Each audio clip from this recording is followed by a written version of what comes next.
my name is Monica with that hashtag show. Congratulations on the new film. Thank you. My first question to you is about the character Lucia. I love this character. And Lucia seems like she's under no illusions about who Harris is, and she seems unbothered by a lot that's what's taken place. Where does that calmness and coolness come from? Is it a maturity, a self-actualization? It certainly doesn't come from me, but I thought Lucia is just one of those people who has some wisdom about life, which doesn't mean she's above feeling or above emotion, but she accepts people for who they are. Nothing human is foreign to her.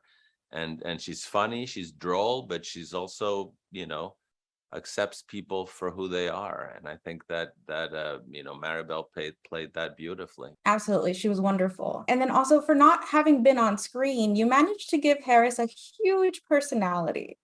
What was it like writing and creating such a complex character? It's always tricky because you don't want a movie to be all about backstory, but here, of course, the weight of what had happened to these men was big. Of course, you want contradictions. That fuels characters a lot. And the contradiction of how they feel about him and how others feel about him is very easily, something that can enrich a character. I think also, Tom Bauer has those two tiny appearances in those dreams, flashbacks, or whatever, apparitions they are. But he's very expressive, and just his physicality is fantastic. And of course, the men are obsessed with that character. So they help to draw him out for the audience. And the siblings, Ray and Raymond, are both dealing with a lot of trauma and grief when it comes to their father. How do you manage to keep these things feeling funny while also dealing with such heavy topics? I didn't write it as a comedy. I wrote it as human folly and the nuttiness of people trapped in the past and trapped in, men not being allowed to grow up, men not being encouraged to become grown-ups.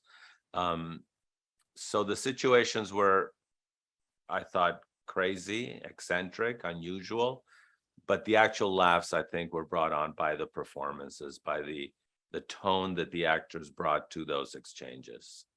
And when you were writing and developing these characters, were there any that were a particular favorite of yours to create? If they're working, they're all my favorites. I love them all dearly. Some, of course, were more supporting characters, but then when I saw them in the flesh, like Bondi Curtis Hall, who plays the Reverend, or Todd Loizo, who plays the funeral director, I thoroughly enjoyed seeing those people come to life. Where did the inspiration for the story come from? I have no idea. It just came as a story, already sort of in place. Initially, just one person, one son bearing a father, but it wasn't until I thought of another, that it was two brothers, two half brothers, who shared this ugly past with a father, then the story bloomed. And then, as someone in the audience, I want to believe that this road trip was some kind of a closure for Ray and Raymond, and they moved on to happier lives after all of this. Do you think that they'll get that? I don't think anybody changes in a day, especially after 40 years of some kind of trauma. But I thought the day offered an opportunity for a door to open for perhaps a new, a turn. It's just an opportunity for growth, an opportunity to see yourself in a different light.